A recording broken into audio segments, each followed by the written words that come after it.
Welcome to Novelist Spotlight. This is Mike Consul, your host. In addition to being the host of this podcast and interviewing novelists, I am a novelist myself. I have 3 published novels. My latest is titled Lolita Firestone, a supernatural novel, and it is set in Sedona, Arizona and Cairo, Egypt.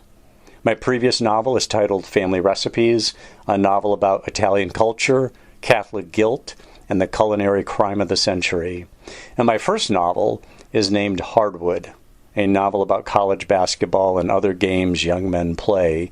And that story deals with issues ranging from depression and racism to sex, religion, and university politics. All 3 novels are listed in the episode notes. I hope you will buy them, I hope you will read them, and I hope you will thoroughly enjoy them. Now, on with our program. In the spotlight is Paula Treick DeBoard. She is a bookstore owner and a fiction writer here in Northern California. In fact, right in my hometown, Modesto, California. She's opened a new bookstore called Bookish. We're going to find out why somebody opens a bookstore these days. We've seen a lot of bookstores go out of business, but at the same time, there has been activity in the bookstore business.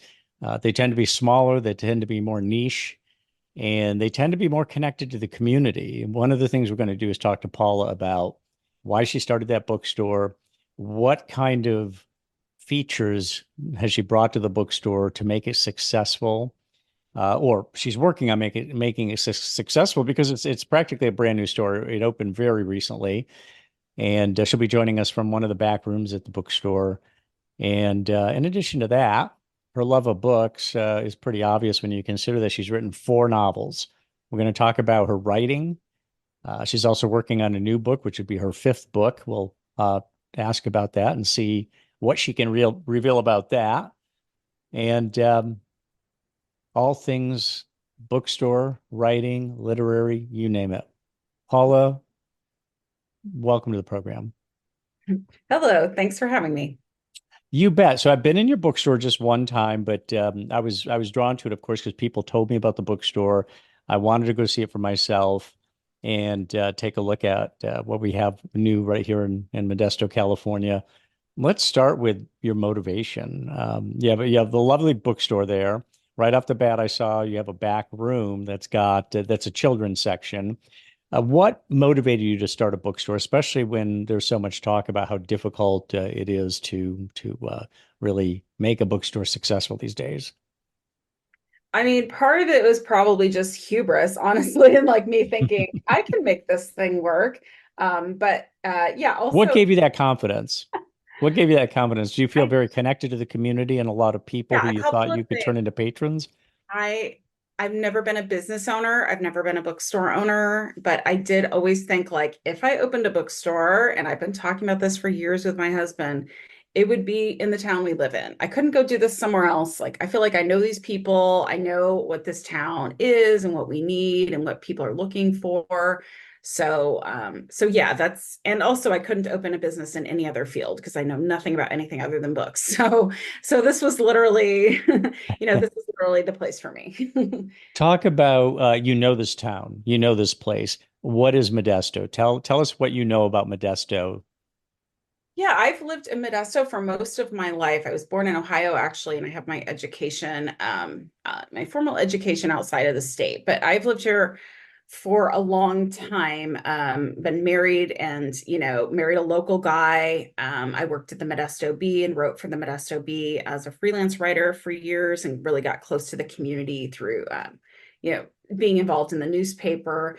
Modesto gets such a bad reputation, and possibly deservedly so.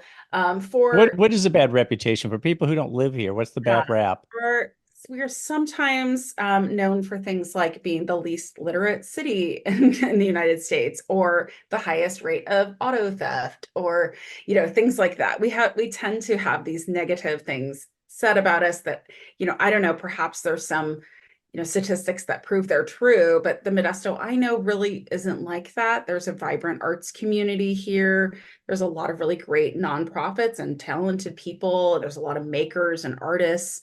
And I think you kind of have to scratch the surface a little bit because I do know people who live in Modesto who are not connected to any of those things.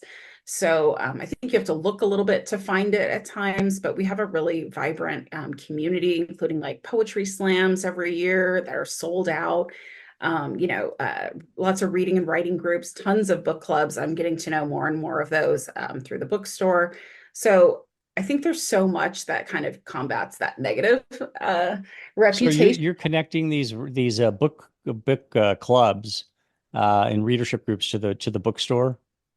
Yeah, well, we're meeting a lot of them through that. Like people are coming in to us and ordering books for their book clubs. But we also decided, one of the things we wanted to do with this space is make it a space where community members could come and would feel like they're not just coming and getting a book and leaving. So we have like tables for people to sit at. We have, drinks and snacks and things like that. And like some cozy, corners where people can sit on a couch. So just making it an inviting space like that. We've also brought in, book clubs who meet here regularly now. And we're beginning in a couple of weeks, hosting our own book clubs, which like filled up. We just did, free tickets online and they sold out instantly. So we have a lot of interest in community activities here. Now, you mentioned your husband. Your husband, I got to meet your husband when I came into the bookstore. And was he on board right away, or did he take some convincing? I'm so fortunate that I married someone who always says, "Oh, sure, go ahead," no matter what crazy thing I say. But he and I have been kind of in this from the beginning. I think I was a little more determined to like really push the button and get it, you know, off the ground, so to speak. But he and I have always, we're both book lovers. Everywhere we go, we end up, seeing what local bookstores are there and checking them out. And kind of along the way, maybe we became a little bit of bookstore critics, in a gentle way, but like, oh, we You saw love how, what they were doing right and wrong. You probably yeah, started exactly. absorbing some Right. of that, China, like they're Tony's making a clothes. mistake not doing this or that. So Right. you did now that was informal research. You and your Yes. husband like to go to bookstores. You pick some stuff up, just in terms of rights and wrongs that you see. Did you do any other research prior to starting your bookstore? Did you talk to bookstore owners? Did you Yeah. read publisher? What's the Yeah. what is the industry journal for bookstores? Well, there's an industry association called the American Booksellers Association, and I joined that, about a year and a half ago, and just as an individual member. So I was just there to basically learn things. And they do have like an opening a bookstore kit that's kind of like all the stuff you need to know to become a business owner and to become involved in this business, all the data, everything from how many books you can have per square foot, just to kind of help you plan out inventory and things like that, to like, sales data and how to make connections with publishers. So I did, I'm kind of a nerd and I did just like study how to do this first of all. And then I reached out to a bookstore, the closest to me, independent new bookstore was in Elk Grove, California, which is about an hour north of Modesto. And so I reached out to them last summer and said, "Hey, could I like intern in your bookstore and just kind of follow you around and learn things?"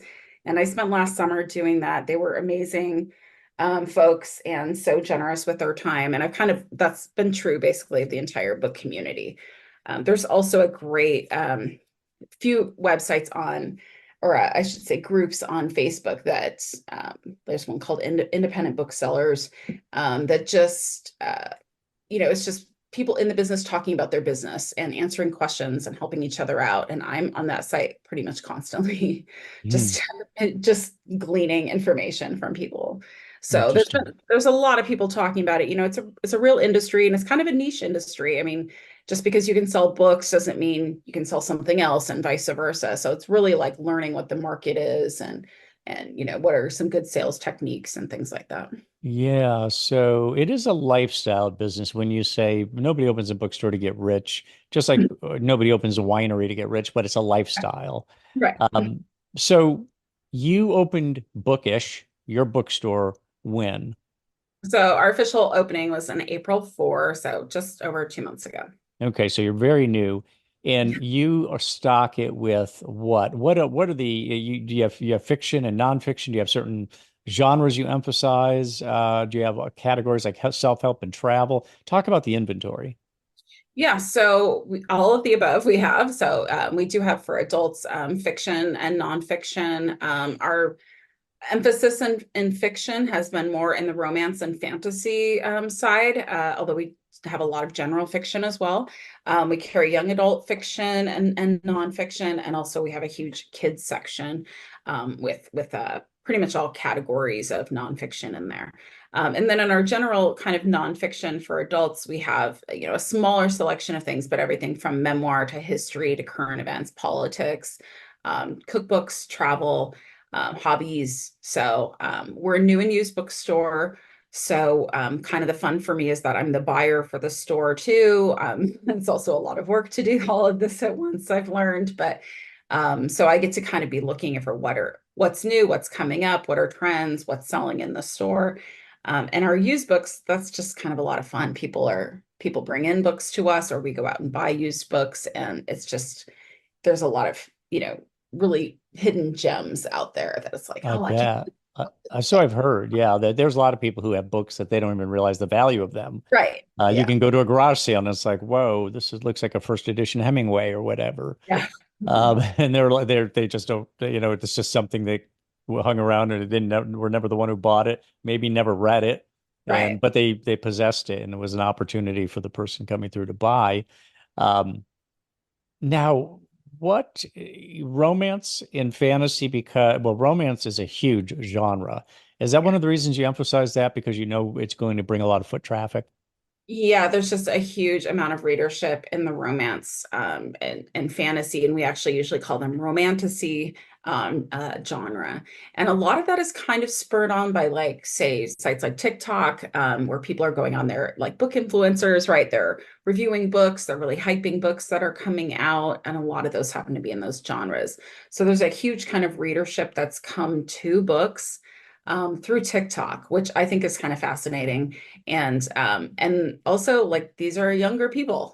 I'm 48. These people are a lot younger than I am. So I think that bodes well for the book industry overall.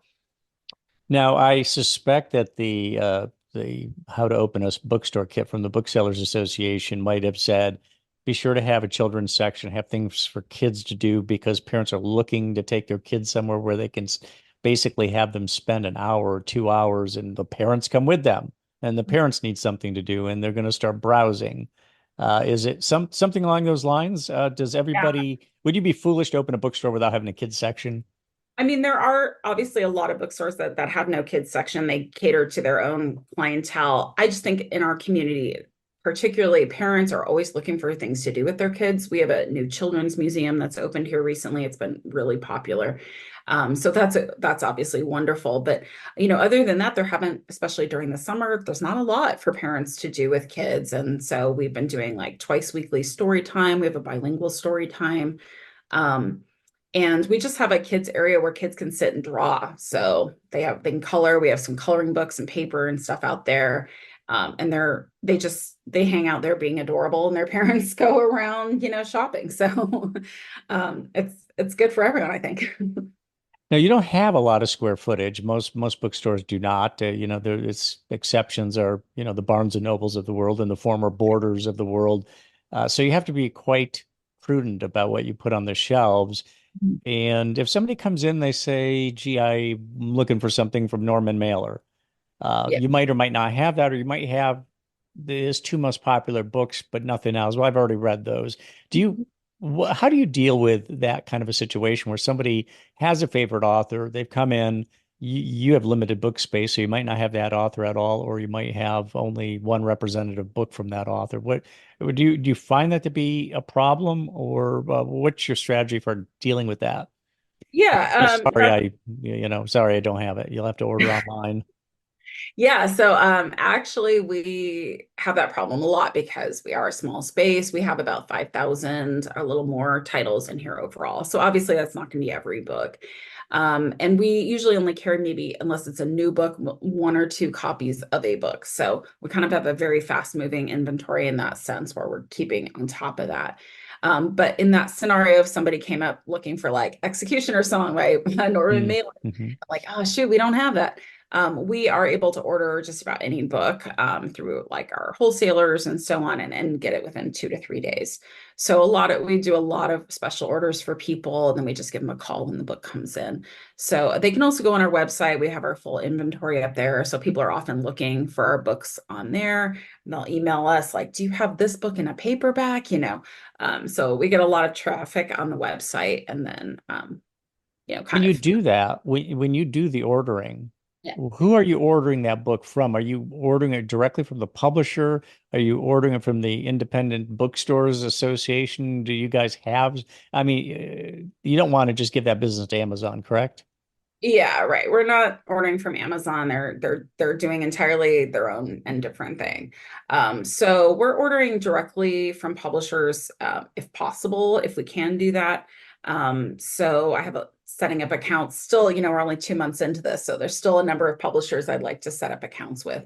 But we do have an account with Ingram, which is kind of the largest book wholesaler in the US, and they have a warehouse in Oregon, which is pretty close by, so we can get things very quickly from there. And they work with pretty much every publisher. So going through Ingram, we get a little bit less of a discount than if we went through a publisher directly, but also we have a higher chance of finding, we can place one order that has stuff coming from 10 different publishers, and it's very convenient to do that. So Hmm.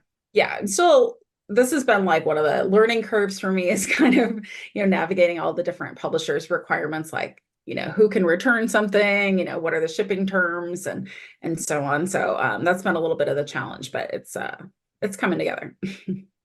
Now, let's talk about the elements to the bookstore that you put in place to try to make it successful. You've got the children's section, you've got romance, fantasy and romance, which are big categories and create foot traffic.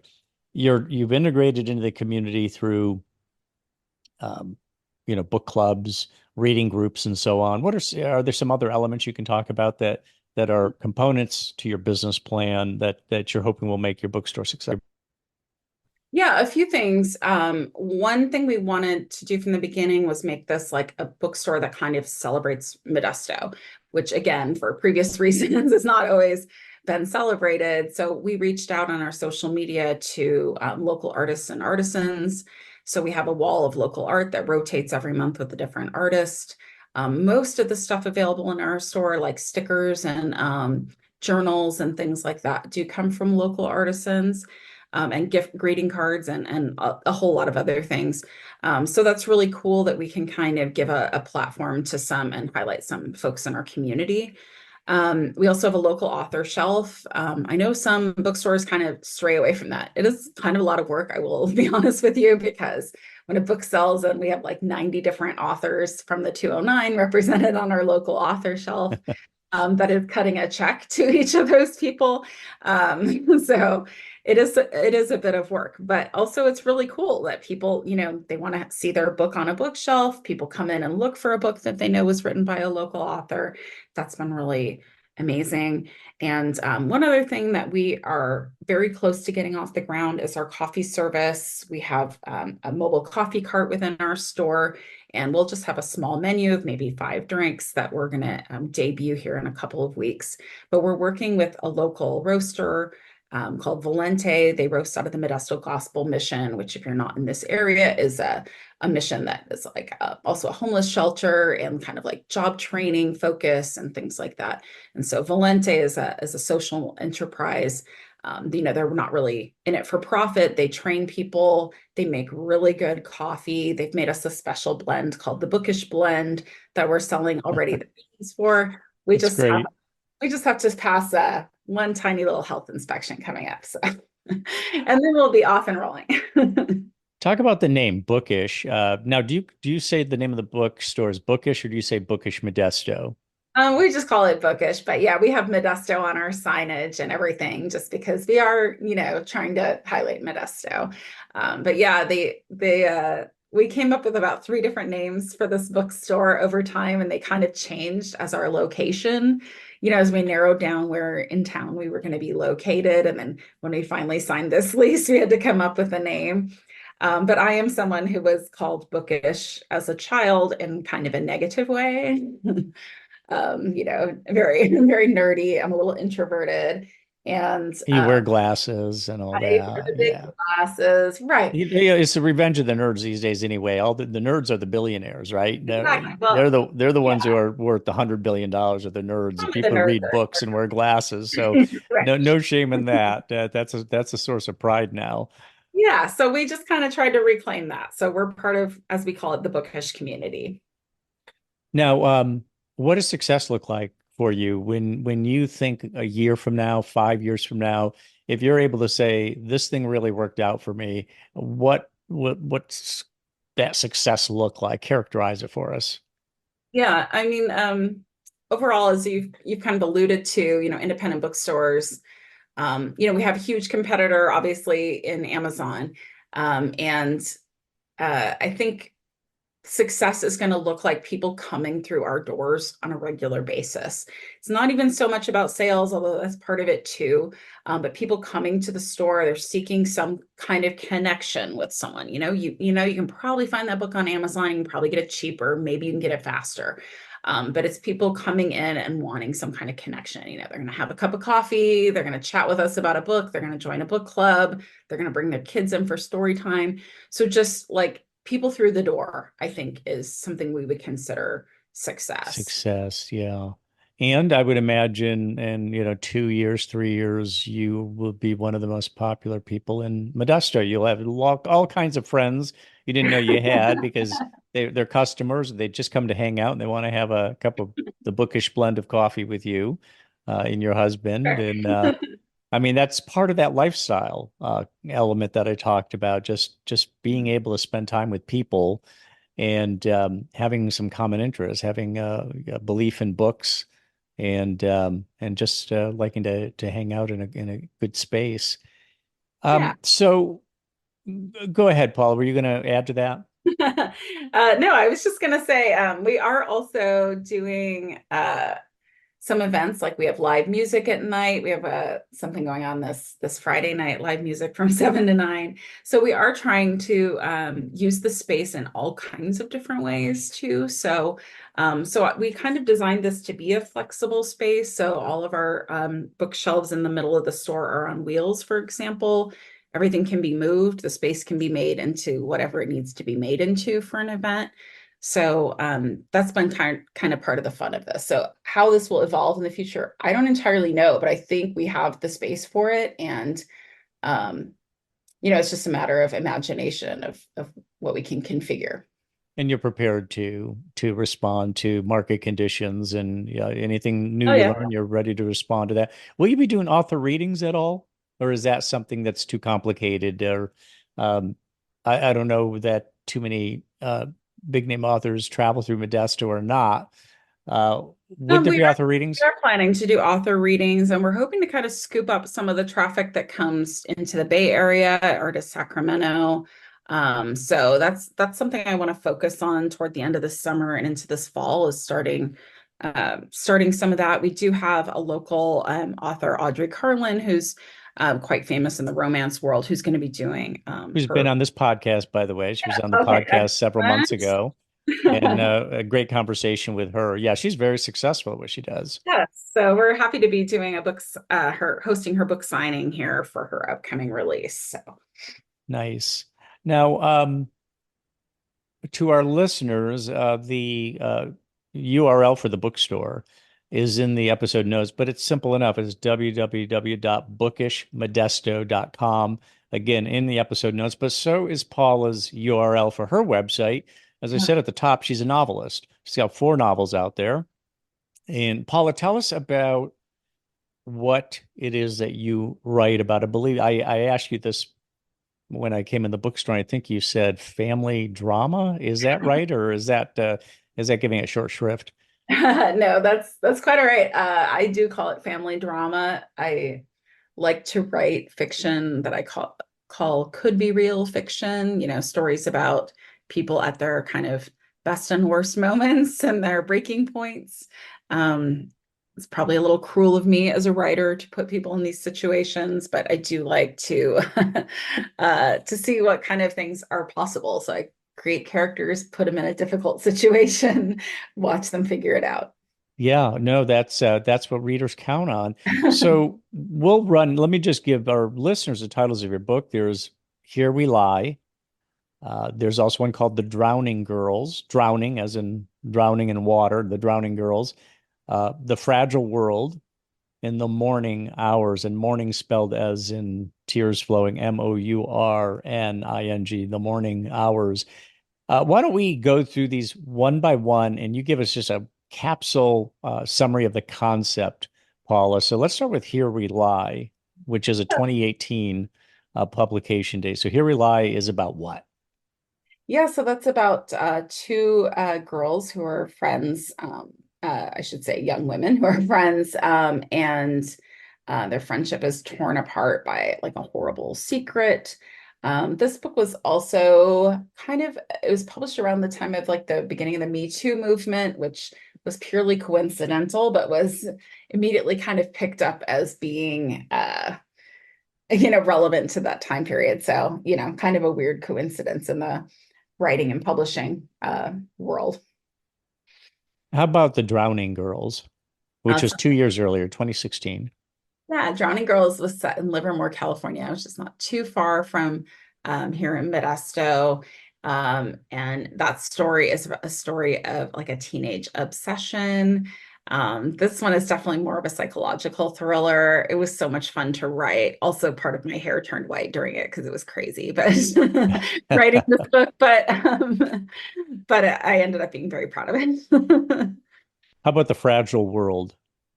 Yeah, The Fragile World, published in 2014. It's the story of a father getting revenge over his son's untimely death. And it's kind of about a family kind of unraveling and coming together. Mm. And then The Mourning Hours. Yeah, The Mourning Hours was my baby. It was published in 2013. It was actually my grad school thesis, rewritten about a million times. And that took place in Wisconsin. It's a story of a girl who goes missing during a snowstorm, and her boyfriend is blamed for her disappearance. And it's kind of the fallout for how that affected their families over the next several decades until the truth was revealed. Now, I should also mention that Paula got her master's in fine arts in fiction writing from the University of Southern Maine, and she also taught writing at the University of California, Merced. And you're working on a fifth book that is a nonfiction book. You told me nothing about that, but I'll squeeze you just a little bit here and ask, what can you tell us about the book without giving it away and somebody getting the jump on you? Yeah. Yeah, I appreciate that discretion. So I am working on a book that, well, I think it may be a book. It is at this stage in many pieces, but it is about a true, terrible thing that happened in this area many years ago. And I've kind of started delving into, court records and interviews and things like that. So I'm actually having to do the real work of a researcher and not just Google things. Mhm. So I'm finding that to be really interesting, pretty challenging, kind of exciting. So all the things at once. And I do feel like a little bit of a, like an imposter in this world. Like I'm a fiction writer trying to take this on, but I feel like this will be a nonfiction story that is kind of told with like the techniques of fiction to make it be interesting and gripping. And so that's kind of what I'm going for with this project. Right, like the Executioner's song, which you mentioned earlier, Yeah. or In Cold Blood was the original, really. In Cold Blood, when Truman Capote wrote that one, kind of blew everybody away because it's like, wow, this reads like a novel, but it's the true story of these murderers in Kansas. Right. And yeah, I mean, it's we've had some major breakthroughs over the years with fiction writing, and who knows what's next. Now, why do you write at all? How did you get in? I mean, what inspires you to write? Because anybody who writes knows it's a It's an exacting process. It's not something that's easy to do. It can be really fairly torturous, and a good or bad day is had based on how the writing went that day in many cases. So what got you going? I mean, what are the mental and emotional rewards for you of writing? I mean, I think I have always been like a storyteller, and I've always appreciated story and wanted to tell story. So that started, when I was very young and was scribbling in notebooks and things like that. And there have been times in my life where I haven't written. I taught high school for a period of like 7 years. I think I wrote like one short story during that time. And I kept saying, I'm going to write on the weekend. Turns out that's incredibly challenging to do. I keep coming back to it though. So I keep feeling like there's a story to tell, and something in me feels like I'm the person to tell this story. And I don't know. It's a I'm happier when I am writing, and it feels right to me to be doing that, even though, as you mentioned, all of the things are true. Like writing is lonely, it's exhausting, it's sometimes you may write for years and be like, yeah, and this project went nowhere. So it is all of those things at once. But it's also like kind of incredibly rewarding to see what your mind can come up with. I like that challenge. Yeah, yeah. And when you say I'm happier when I'm writing, I think that's true.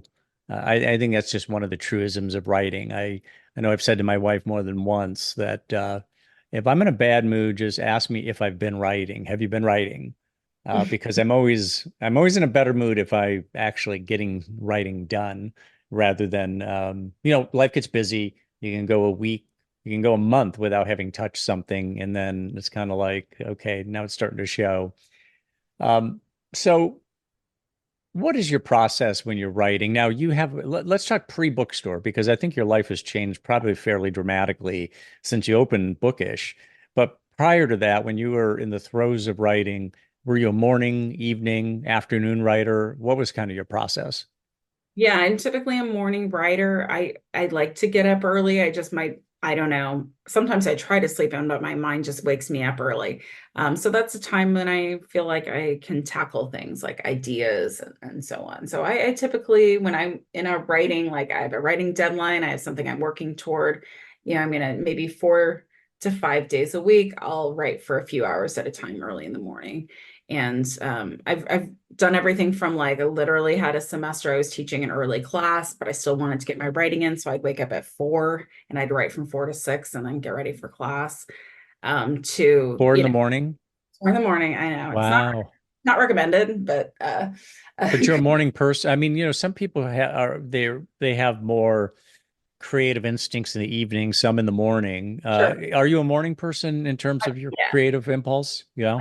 I'm definitely a morning person, but I mean, yeah, as you mentioned, everybody has to do the thing that works for them. So for me, that's usually where I find my mind is the, most, I don't know, clear and focused.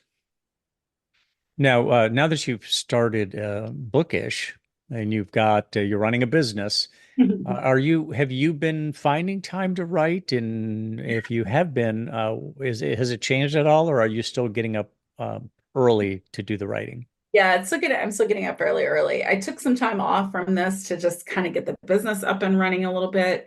Now that it's like finding its legs, I think I can get back into it a little bit more seriously. But yeah, our store's open 5 days a week, which right now feels good and manageable for us. That may change, may become more or longer hours, but for the most part, I do have a couple of hours in the morning where I can work on something. So I'm heading back into a more regular schedule with that. Gotcha. Now, I assuming that locals listening to this podcast can come into Bookish if they want to buy one or all of your novels. Is that right? That is true. Okay. And you're also in for people, the vast majority who are around the country or the world. They are available on Amazon and all major book selling sites, Yeah, pretty much. all the big ones, Yeah. Barnes and Noble and Amazon and Powell's and such. Yep. Okay. Okay. So, are you going to write more novels, do you think? You're working on a nonfiction book right now. Do you have ideas for some additional novels, or do you feel that you've got the four that you are meant to write out there, and future writing may or may not be fiction? Yeah, I'm not sure. I've really enjoyed writing in the area of nonfiction. And also, I didn't mention this, but I've kind of been dabbling a little bit in just short, like memoir type of essays that have been really interesting at this stage in my life to kind of stop, look back, think, explore, figure out why things happened. That's been also pretty cathartic. Uh, so I can't say I won't write fiction, but at the moment, it's not on my radar. Gotcha. Gotcha. Well, I want to congratulate you, Paula, on the new bookstore. I plan to frequent it. What nights is live music? Is it Friday Uh, and Saturdays you're looking to do that? so it's going to vary from week to week, but yeah, this week it's Friday, and we'll have events posted on our website. Okay, the website will tell the tale. Well, I Yes, wish you all the best of luck with the bookstore. It's a beautiful place. It's in great plaza as well. I forget the name of what's the name of that plaza? Roseburg Square. Roseburg Square, yes. And you've got a taqueria right next door. I ate there after I went to see you. It was very good. And there's also Divine Swine was just bought by Cora. another outfit Yeah. now called Cora, Cora, for you locals or anybody visiting. Everybody knows Modesto is a really big tourism hotspot, right? So when you visit, Cora is one of the talked about restaurants these days. Um, Again, my guest has been Paula Treick DeBoard, the proprietor of Bookish, new bookstore here in Modesto, and also the author of four novels, working on a fifth book right now. Paula, thanks for coming on the program. Thanks so much for having me. This was great.